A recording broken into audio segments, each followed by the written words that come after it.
y'all. Welcome back to another episode of Chats from the Blog Cabin. You know, the show where I virtually invite people into the blog cabin to chat about life. And today we're chatting with Mary, who wrote the book Codependent Discovery and Recovery 2.0. But before we get into that, Mary, I just want to read your little bio on the back because I don't think I could describe it any better than this. It says, Mary is a licensed mental health counselor and regular contributor dailyom.com. She was interviewed in Ode, the Oprah magazine, in an article titled The Greatest Love about her prior codependency and rise from it. Formerly, she was a professional singer, songwriter, and Nashville at Warner Brothers, and she reinvented herself as a licensed mental health counselor at 45 years old. As a writer and therapist, she helps people get in touch with their emotions. Now, I love everything in this bio. That's what I want to say. So welcome to the show, Mary. Now that I've said a little bit about the bio, tell us a little bit more about yourself. Well, thank you for having me on, Melissa. I am obviously recovered codependent, or I could not have written that book. And a little bit more about myself is I came home to Florida after living in Nashville for a long time, and I had to take care of my parents. And then I started really, the codependency started resurfacing again as I was caregiving. And I remembered things my professor said, the one that told me, it's in the introduction of my book, that you're codependent. And I went, no, I'm not. I'm just really nice. And she goes, no, that people will eat you alive if you don't get a grip on your codependency, which means that, that you give till you give out sometimes. And there's a lot more symptoms than that. But other than that, the good part is the little bit about myself is I'm just an avid adventure person. I believe that there's so many things we can do in life that don't require hearing it's too late. Like you said, I went back to graduate school at 45. Are we live on the? Yeah. Okay. So excuse me for coughing. I really apologize for that. But I learned a lot through my years, and I'm a psychiatrist's daughter. So you have to be perfect when you're a psychiatrist's daughter. It's a lot like being a preacher's kid. I love that. I'm sure you were psychoanalyzed a lot being a psychiatrist's daughter too, right? You muted yourself, Mary. Yes, and not always correctly analyzed. There is a law for therapists. It's actually an ethical law, a bylaw and a law. We can't treat our family and friends. There's a reason for that. It's because you're too close to it. Now let's talk about the singer-songwriter before we get into your book, because that's something it threw me when I read that. I was like, wow, she totally took a leap of faith and totally took a turn at the age of 45 and got your mental health degree. Yes, well, I don't think it's that different, and I'll explain why. You ever seen in musicals when people just break out into song and dance because the emotions are so high? Yeah. I think this would describe the childhood of every songwriter that I know. That every songwriter I know they've either had a traumatic childhood or a crazy childhood or something different that they've grown up with that they have to deal with. And so they just start writing songs in their head. And I don't know any songwriter that could tell you how or when they started or who taught them, because we all just do it as children. I think I wrote my first full song when I was 12, but I was always thinking in rhymes. I still do. There's a lot of rhymes in my book. It helps us remember things. Mm-hmm. But yes, I dabbled in that for a while, and then I moved to Austin, Texas briefly to study with. You can't study, to sit at the feet of Townes Van Zandt and Jerry Jeff Walker. These are all famous songwriters of the country genre. And then I moved to Nashville, and they said, "Oh, we can tell you've been in Austin. You've got 10 song ideas in one song. In Nashville, it's one idea, 3 minutes." And so I learned from there. But also, I think writing songs is very different. I'm getting people in touch with their emotions. Because one thing we did as songwriters, we would sit in a room, share just like you and I are right now, come up with a song title, come up with an idea, and we'd share and we'd write. And we made sure it was universal. Will people relate to this? And so I don't think it's a whole lot different than working one-on-one with people in private. We're just not writing it down. And I do use songwriting therapy in my office sometimes. I use poetry therapy, writing therapy, all kinds of things like that for people. And I make meditation music still to go with my book. There's meditations that are in this book, and I put them all on YouTube, and I played the music. And that part never really leaves you. I think music is a very healing tool. So I think I kind of segued from one career to another, but I think they're very interconnected. I really like the way you just said that you use all those creative thinking ways in your practice, because a lot of people aren't like the black and white thinkers. They're more creative. People need to be able to allow their creativity to flow, because sometimes it unblocks a problem that they're having. Oh, yes. Yes, I'm definitely a predominantly right brainer. The creative side, I always said I love it that the creative side is on the right side, because people don't look at creative people as,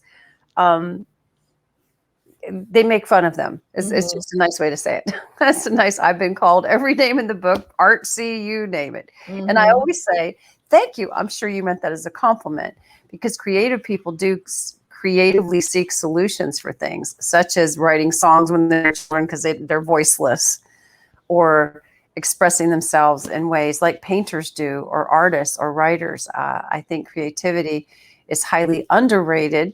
And musicians especially, we have to use our left side of our brain, because music is all math. We have to make up melodies with 8 notes or less. Wow. An octave is, not many notes. It's a little more than 8 notes, but I'm just saying that the scale is 8 notes. So we have 8 notes to work with on a scale, and we have to come up with configurations and rhyme it and make the inflection right. So I don't know how we do that.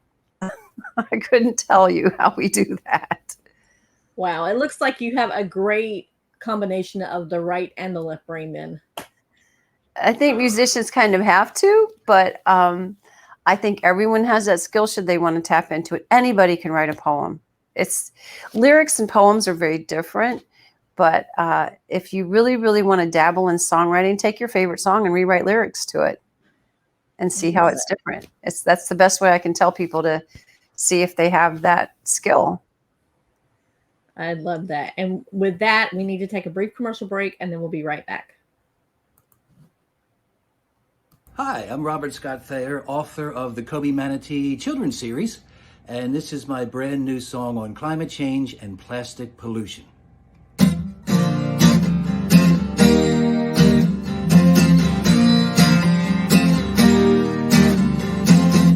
We left the Cayman Islands, and they were such a great thrill. Now we're off to see my cousin Quinn with her new seagrass grill. Oh yeah.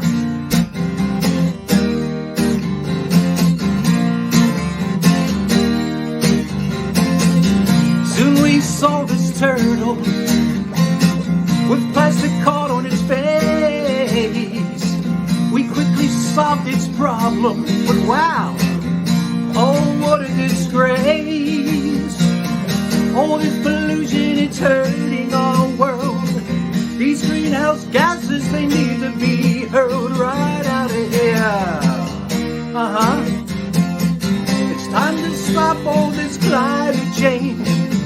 Our weather's turning out oh so strange, wouldn't you say, every day. Let's put a stop to this climate change.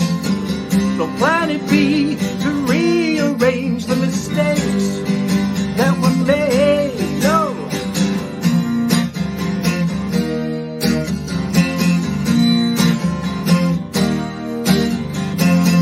Our turtle friend's Tamika, and she just fit right in. We've tested Seahorse and Pablo the crab, and of course with my big grin, yes.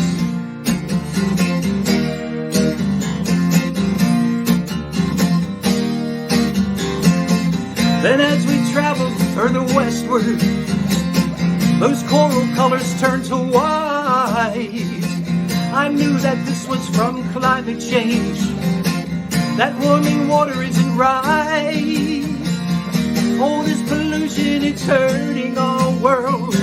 These greenhouse gases, they need to be hurled right out of here. It's time to stop all this climate change. Our weather's turning out oh so strange, wouldn't you say? It's every day. Let's put a stop to this climate change. So planet B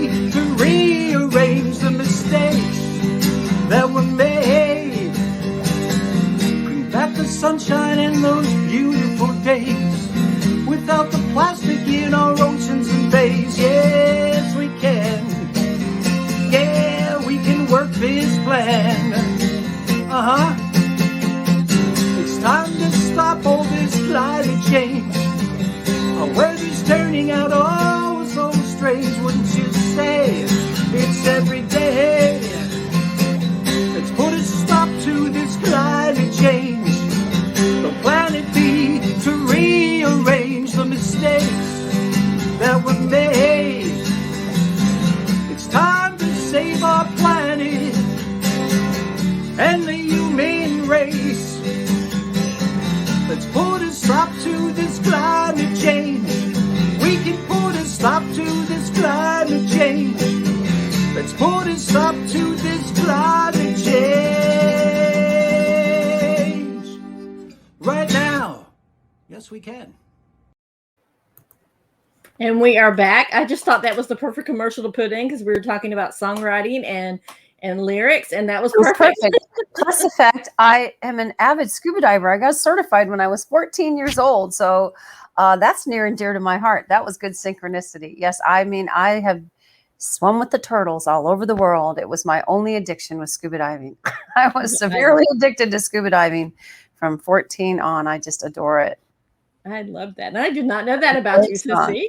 Yes, I was raised on a beach. So, I mean, we just kind of strap a tank on your back and go and snorkel. I spent my whole life growing up like Bud on Flipper. I love that. So let's talk about your book, Codependent Discovery and Recovery. First of all, let's talk about what codependency is, because I don't think a lot of people know what that is. First, I'm going to start with what it isn't. It is not a diagnosable formal disorder in any diagnostic manual. And it should be, because if you're codependent, you will feel ill. You will give out till you burn out. And burnout is a medical diagnosis. So it's people that say yes when they mean no, no when they mean yes. It's better to give you the symptoms because it's a loss of self while caring for others. Yes, we do have to care for others. There are people we absolutely have to. That's compassionate. There's a big difference between compassionate and a compulsion to give. Codependency is when you feel compelled to make everybody happy and people please and be a perfectionist, and you give till you give out. There's many symptoms of it in my book, but I think people would relate to those more quickly. There's even a spectrum to it where you can be a doormat, or you can be one of these controlling kind of nagging codependencies. I know what's best for you. Both of those kinds of codependents are self-avoiding their own needs, their own desires, their own wants. They want to fix everybody and everything and make everybody else happy, which was perfect for me to be in show business, because isn't that what show business people say? Is everybody happy? Mm-hmm. There's no people like show people. They smile when they're low. So I understood that, people think that people in show business are narcissistic, but most of them are insecure and want to be loved. And they don't get enough love at home, so they try to seek it from external forces. So I even have a chapter in my book about covert codependence, and that's one of the ways it can come out. Doctors, nurses, entertainers, first responders, there's trauma bonds from childhood they act out in their adulthood. Hopefully that will explain it. And there's a lot of neuroscience to codependency. You feel really guilty when you say no. Mm-hmm. I mean, not just mentally, physically guilty. It sets off your heartbeat. When somebody says, will you bake 1,000 pies for my church social, or whatever it is they've asked you to do, this magnanimous that you would never ask anyone else to do, or could you bail me out of jail for the 10th time? Or, could you, give me $1,000 and you have $999 and you go borrow one to give them everything you own? Mm-hmm. That's codependency. One author, Barbara Oakley, called it pathological altruism, like believing the best and the worst of people. I tell people that give people the benefit of the doubt very often. Doubt that benefit, because that's no good deed goes unpunished. And sometimes they get tripped up by saying, but I gave him the benefit of the doubt or her the benefit of the doubt. Does that kind of describe it in a overview? Yep. I mean, I just did a podcast about being a people pleaser. So I think being codependent is a people pleaser. Like huge component. Wow. So tell me, you said you're a recovering codependent. So tell me your journey to being a recovering codependent. Well, it's a long one, but being a psychiatrist child, I was the extension of my family's image. Also, I was abused as a kid in many ways, and I can spare everybody the details of that. There's some of them are in the book, but any child who's been abused, or the scapegoat child, you're meant to take a fall for the family. And when we tell people to keep family secrets, which is probably something I'll read later, these secrets that we keep are protecting perpetrators.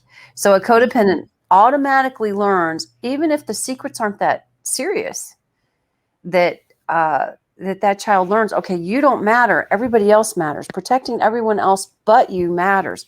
So then you become people pleasing, like, please love me, please love me, please love me.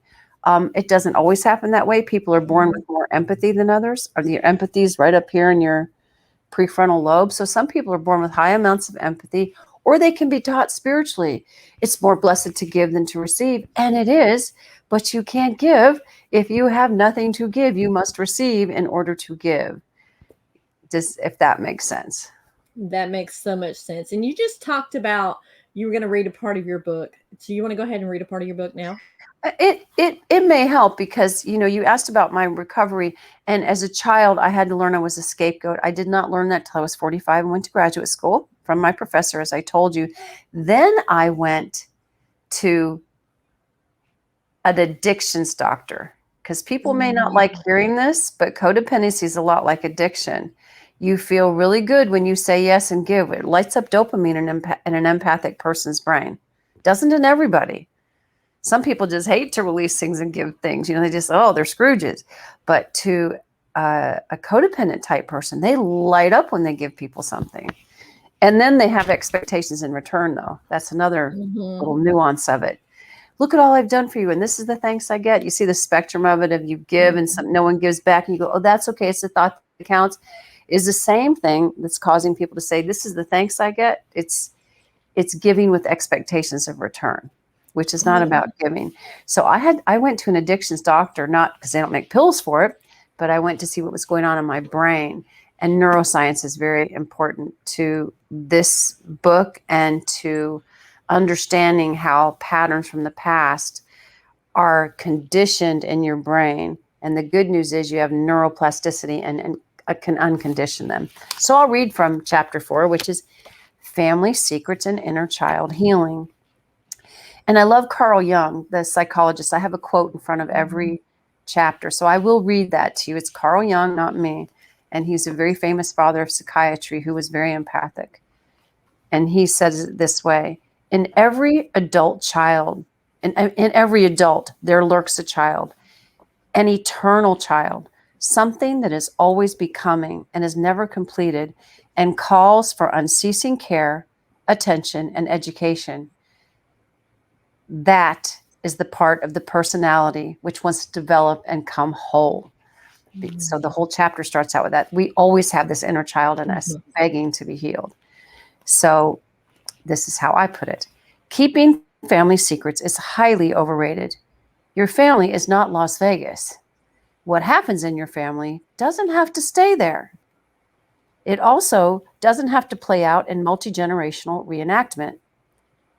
It's surprising to see how many behaviors, like physical attributes, run through the generations. These aren't handed down through the generations intentionally or psychologically. Many behavioral traits are those formed of a biological propensity, good, bad, or neutral. You're on an amalgamation of your ancestors and influenced by your environment. You don't have to be a dismissed, abused, or neglected child to become a codependent, though it is often the case. Simply being obedient to keeping family secrets can cause a sense of shame and a need to cover up for someone. And here's the good part that says, it says, has anyone taught you to keep a family secret? And if so, who are they and what are they protecting? And more importantly, what was the reason given to you to protect this person? You may want to journal this or make a list of those you are protecting and for what reason. Secrets keep family peace at great expense to you. And if you're keeping a secret for someone who violated you as a child, this is far more insidious than keeping secrets to uphold a family image. This may be taking a fall for criminal behavior.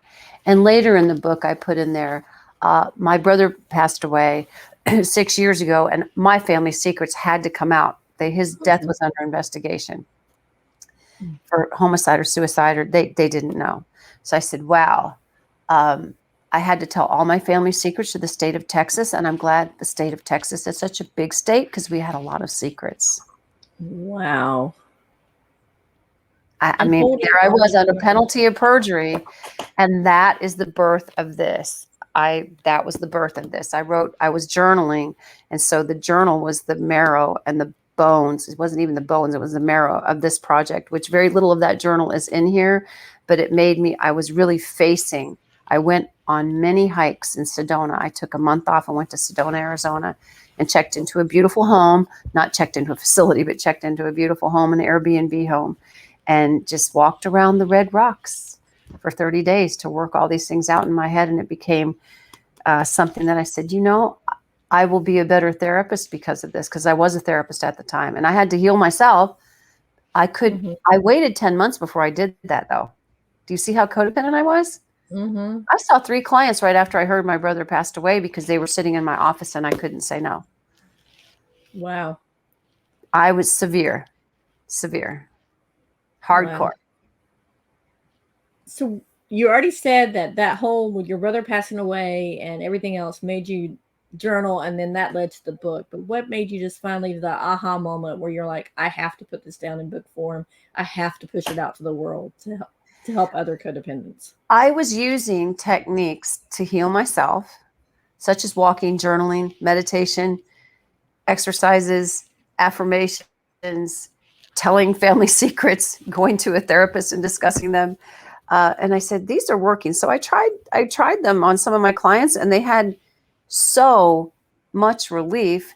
And so I said, well, it's not a one size fits all, but I said, I've seen so many of my codependent clients get relief. It's harder to treat the ones that believe they don't need my help. Like, I'm fine. Codependents always say I'm fine. I think that's why it's not a formal disorder. I have a joke in the book. It's not a funny joke, but I said, I think it's not a formal disorder because codependents always say, I'm fine. Nothing's wrong with me. I'm fine. I'm good. No, we're not fine sometimes. And it's okay not to be okay. And I have to realize that every day I mess up and do something codependent every single day. And I step back and go, okay, I'm recovered. If I'm recovered from that, I recognize it and neutralize that trigger. So yes, it's very, very difficult for people to recognize it and neutralize it. How difficult is it now, even though you've recovered, to recognize it and neutralize it? Do sometimes quickly. Oh, okay. Well, that's good.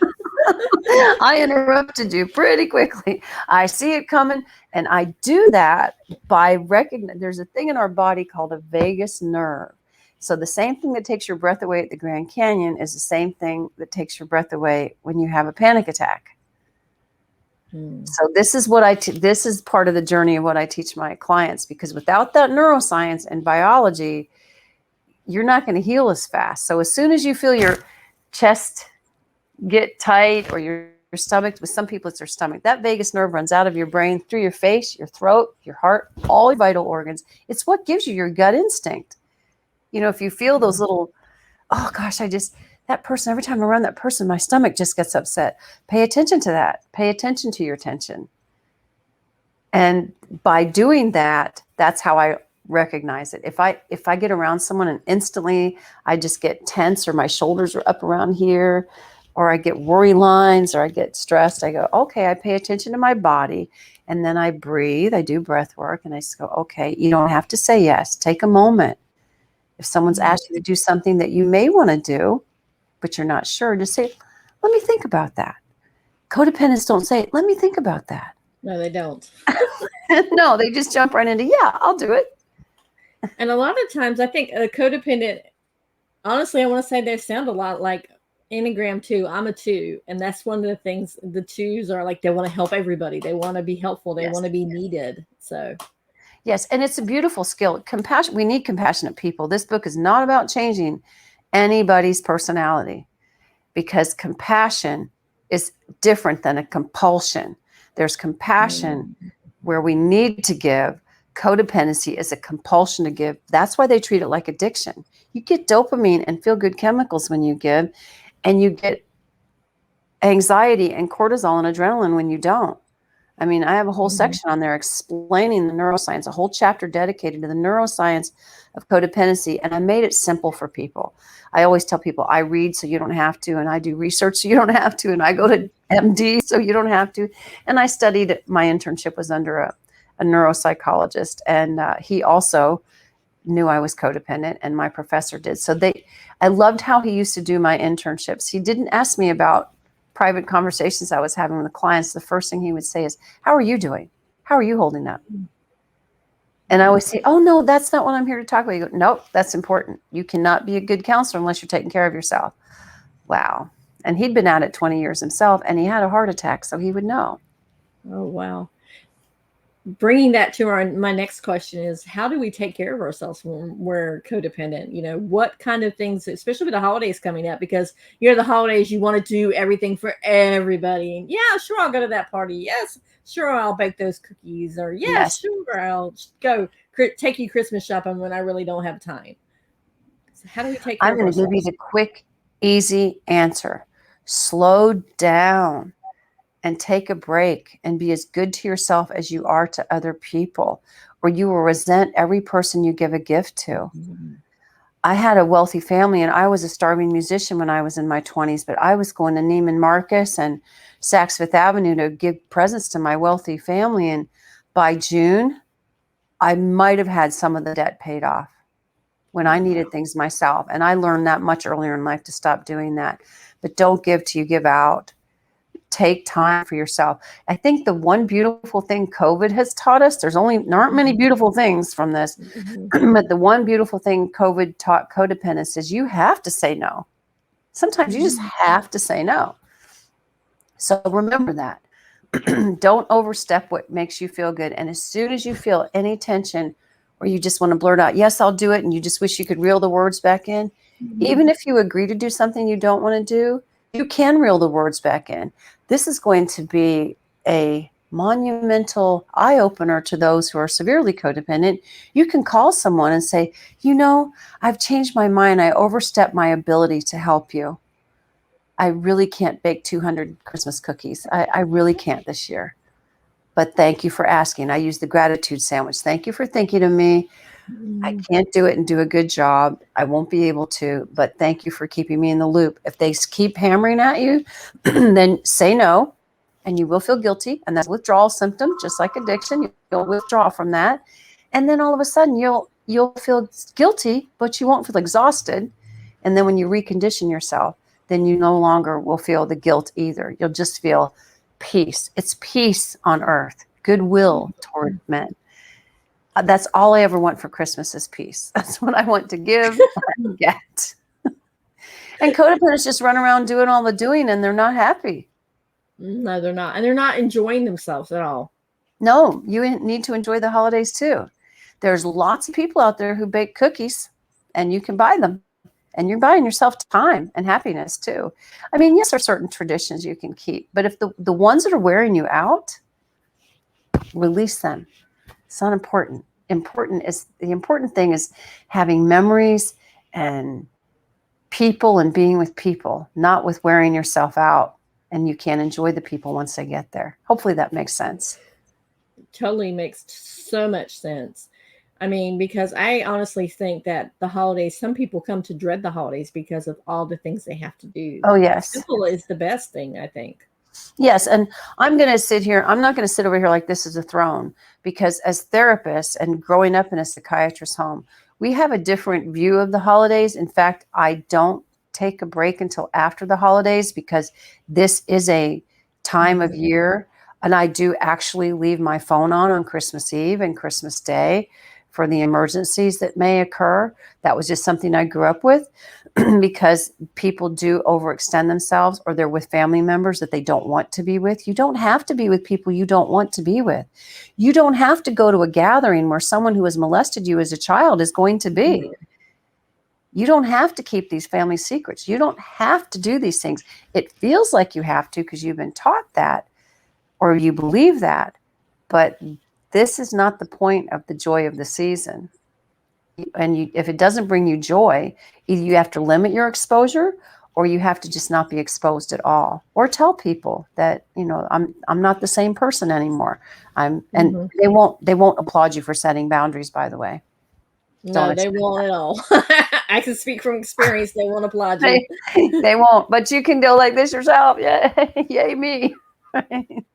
Because when you release that and you set boundaries for yourself, you're also releasing some of the toxic thinking and the toxicity around it, right? Absolutely. And when we say toxic, oh my goodness, Melissa, you could not be more correct. It's literally toxic. We've been using the term toxic relationship for decades now. And modern science has proven it's literally toxic. When you're having fun and enjoying yourself, you've got dopamine, vasopressin, oxytocin, which is the trust hormone, great hormone to have, all of these wonderful chemicals, serotonin. When you're miserable, you've got cortisol and adrenaline, and you have adrenal fatigue. You die earlier. Codependents die earlier because they don't have enough fun. So yes, it's literally toxic to be around toxic people. It will make you physically ill. I did not know that they die sooner. So wow, that's definitely an eye opener Some for do. anybody that's out there. Some that's do. A codependent.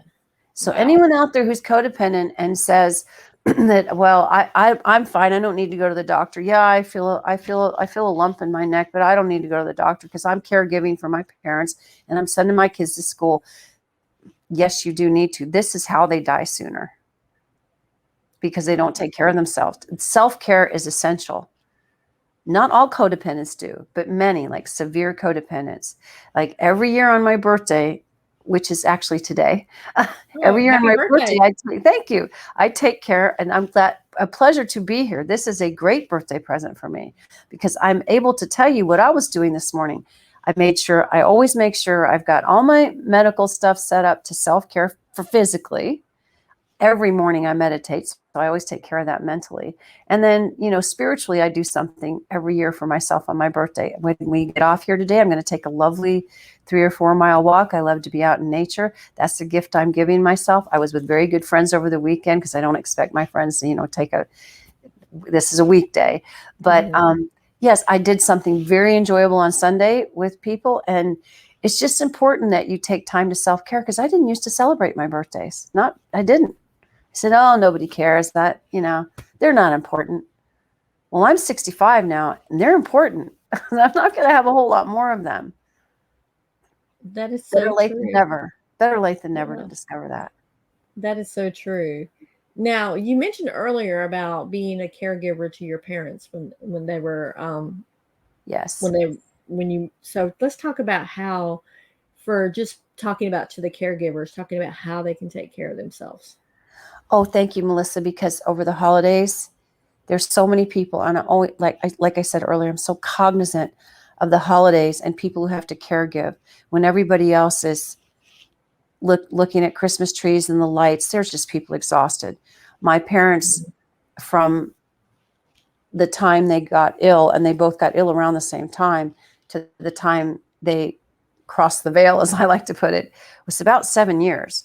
So I pushed wheelchairs for about 7 years. And I looked in the mirror one day and I said, oh, this is how people get old, taking care of the elderly. I also was going through a divorce at the time. I was divorcing the narcissistic man I had been married to. So I was stressed out and burnt out.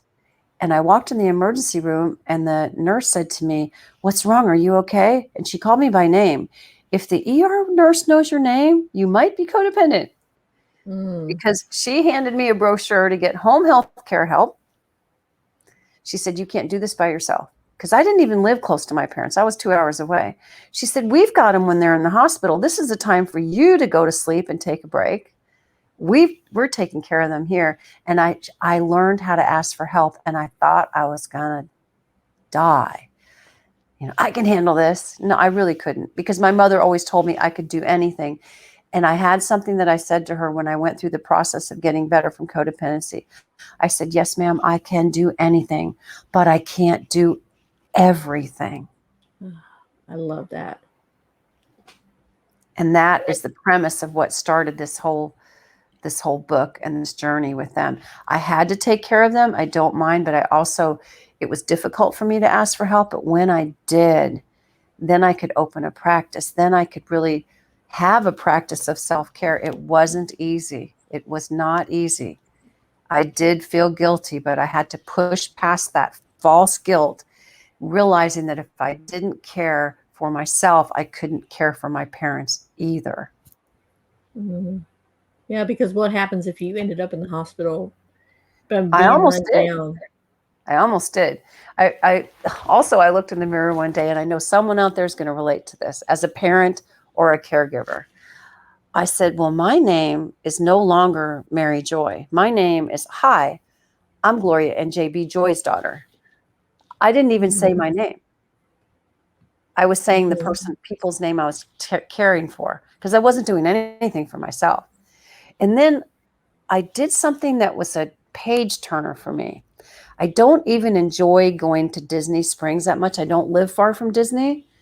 And I realized I was just surrounded by hospice nurses and wheelchairs and lift chairs and emergency room visits. And I said, this isn't good for my brain. I hadn't started my career yet, but I did have the degree. I mean, I had to pause everything to help my parents. And so I snuck over to Disney Springs, and I didn't tell anyone, because I wanted my brain to see that there were little children living, happy, laughing. I wanted to see happy, loving, young families. I had to get my brain away from the hospital beds and the gurneys. I snuck a half an hour to an hour, and I said, I stole. We shouldn't have to steal and sneak these times. I shouldn't feel guilty about that.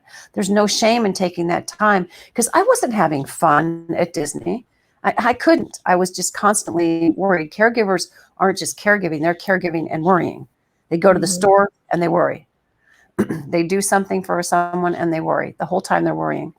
So I just had to give my brain a break to see that there will be a day when this will cease and things will get better. And they did. Wow. I just love the fact that you recognize that you recognize that, you know what, I need to get away to show my brain that things will be okay in the long run. Well, I wouldn't have recognized it without going to graduate school. No therapist in the world ever told me about the neuroscience of codependency. If I didn't know about the neuroscience, I would not have gotten in my car and driven that 25 minutes to get to Disney World. I wouldn't have. I'd have just maybe taken a walk, maybe just taken a break. No, I really needed to have a radical change of environment. Didn't change the way I felt, but it was keeping my brain from going into PTSD symptoms of thinking there's only people dying. My whole world is just watching 2 people pass away. So hopefully that helps someone out there, because I really was a severe codependent. Absolutely. I was an abused kid. I was an abused spouse. And I said, okay, enough of this. I'm going to be a healthy, whole human being. Just like that book said, just like Carl Jung said, there's a child in there always looking for wholeness and balance. And I hope somebody out there will relate to this, abused or not. Just if you're overdoing, overgiving, oversharing, overcaring to the point of your own fatigue and burnout, just slow down. Even if you can't stop, please slow down to your own comfort level. Just slow down and take inventory. Start some bullet points and start with gratitude for that you're compassionate, you're loving, you're kind. But even, it's Christmas, and even people who don't believe in the Christmas story, I'm just going to use an example. I don't want to offend anyone, but Jesus had to take breaks.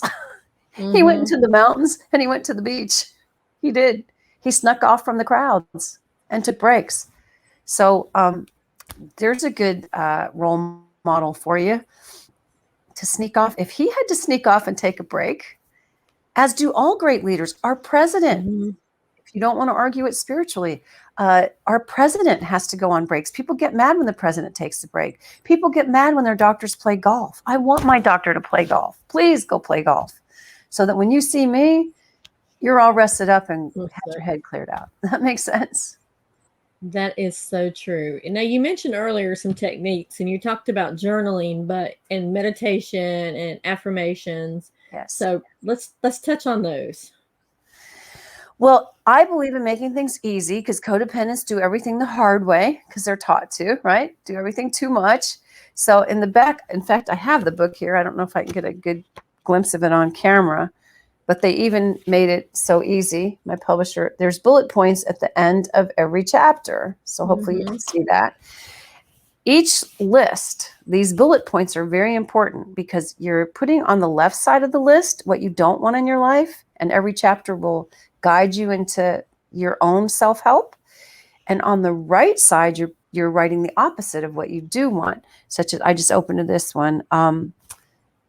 This is how I physiologically react and how I can respond authentically. We put an example here for you, make it really easy.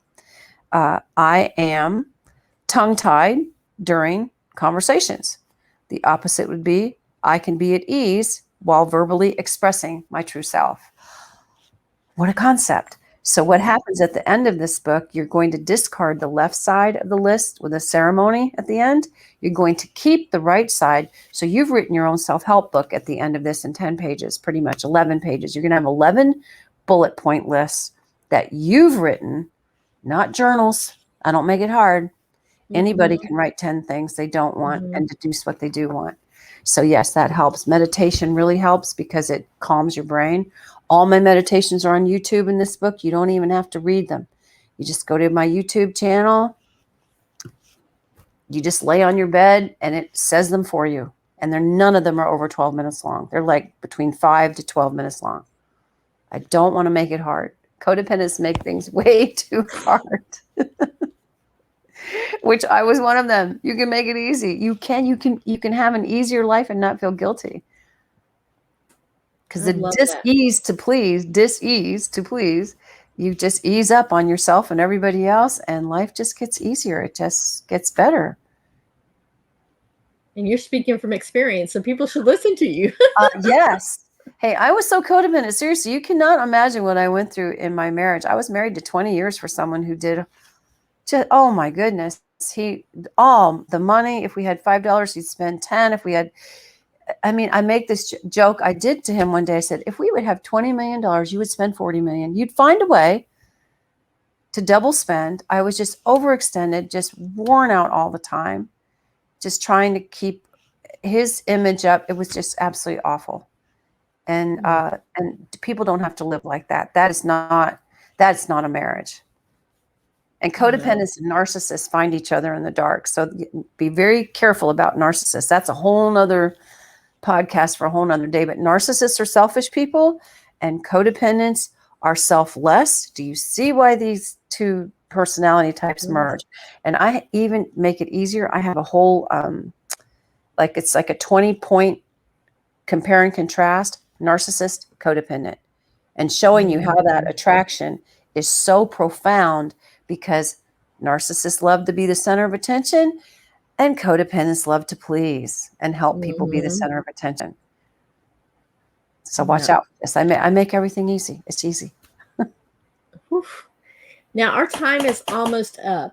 Before we talk about where people can find you at, do you have one last little nugget that you want to share about codependency?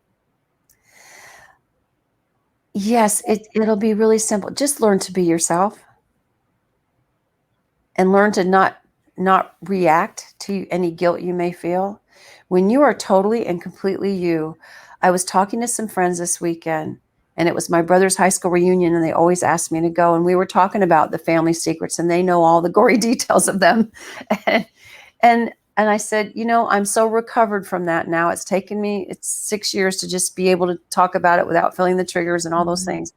And I loved what my one friend said. She said, isn't it amazing when you just let your secrets out and you're just yourself? She went just like this. She goes, poof, they just go away. They don't matter anymore. And look at celebrities like Oprah Winfrey that tell terrible things that have happened to them and terrible things they have gone through themselves from their own choosing. I chose that husband. Yep. I chose that. I chose to keep family secrets. I chose to cover up for people. I made those choices. So, but when you let your truth out and you're just truly and completely yourself and you allow everyone else to be themselves and you're not trying to fix everybody, life gets so much better. Just be you, let everyone else be you. And that is how not to be codependent. If a narcissist asks too much of you, just look at him or her and say, you've asked too much of me. I'm not going to do it. Wow. It's That that is so simple. true. It's that simple, but sometimes putting it in place is hard. Yes, it is, because you have all that. Now the secret is everyone knows that's your biology. That's your physical body lying to you. Your body does not know the difference between fear and excitement. So what you feel is fear. Get excited and say, no, you're going to, it feels like fear. You go, no, I can't help you. And when you do that, reframe that to, I'm excited to get my life back.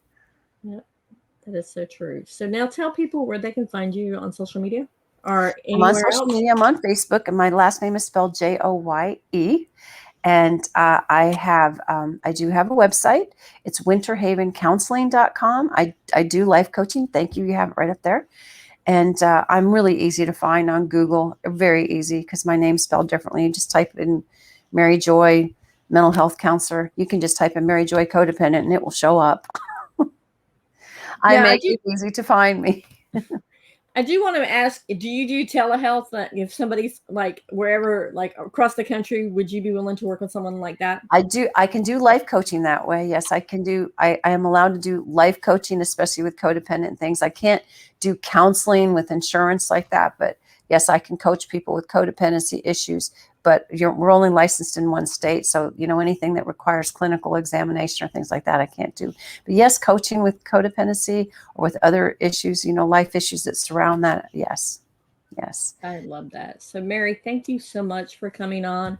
Her book, once again, is Codependent Discovery and Recovery 2.0, a holistic approach to healing and freeing yourself. And I think I'm going to have to go back and reread this book after listening to your story. I mean, I read it, but when you're in time crunch and you're trying to get it done, you want to get it done before you you come on to interview the person. You kind of skim over some parts. So I'm going to go back and re-dive into it now that I know your story, because I think I'm codependent. I think I'm a codependent. Well, we all a little codependent. We all have a little narcissism in us too. And if I could say one last thing, I love your sign behind you. It says, "Let all that you do be done in love." Beautiful. But also, we're supposed to love our neighbors as ourselves. So do unto yourself as you do unto others, and that will help. You were never meant to not love yourself. That's what I wish that one scripture were written. That it says love God and then love your neighbors yourself. I wish it would say, if you love yourself, you'll be able to love your neighbor better. Yep. Yes, there is a lot to it doesn't mean you're being conceited. So I love that sign. So yes, let all that you do be done in love, even to yourself. Thank you, Melissa. Thank you so much, Mary. And guys, I will put everywhere where you can find Mary, as well as where you can find the book and the show notes. And as always, be blessed. And most importantly, keep chatting. And we'll see you on the next chat from the Blog Cabin. Bye. Thank you. Bye-bye.